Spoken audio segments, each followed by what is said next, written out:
we find out that the army of Huntsman were built by Freya, the evil Ice Queen, who steals these children and builds up her own army in a twisted, sort of motherly way, and she thinks she's protecting them by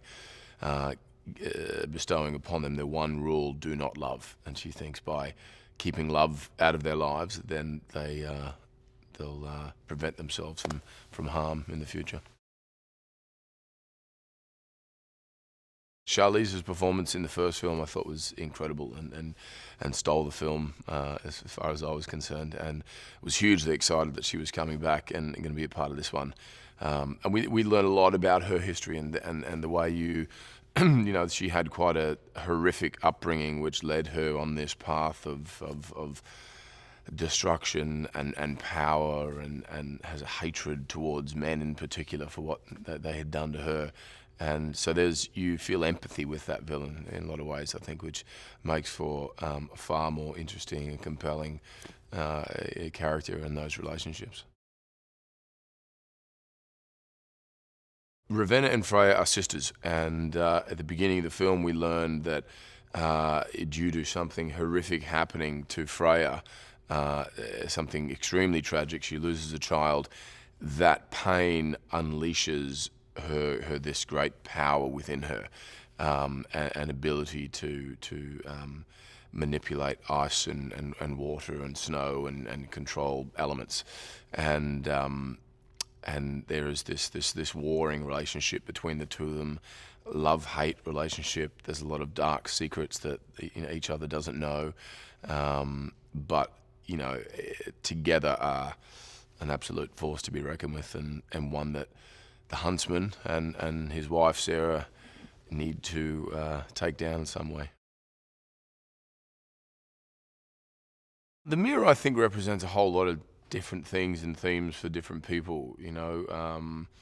Vanity and ego and power, but that it is a source of great power, an evil power, and I think the good side want to attain it to destroy it and hide it from the world, or not allow it to fall into the wrong hands. And the bad side, the evil queens, want to use it to conquer all and to enhance their own powers and strengths. There was a great chemistry that existed between all of us. I think we all did truly love the material and were excited to be a part of the film. And I was excited to, I'd done very male-dominated, heavy kind of films, in the past, and it was nice to not be surrounded by all that testosterone and bravado, but a whole different strength in spades with these women, just hugely talented.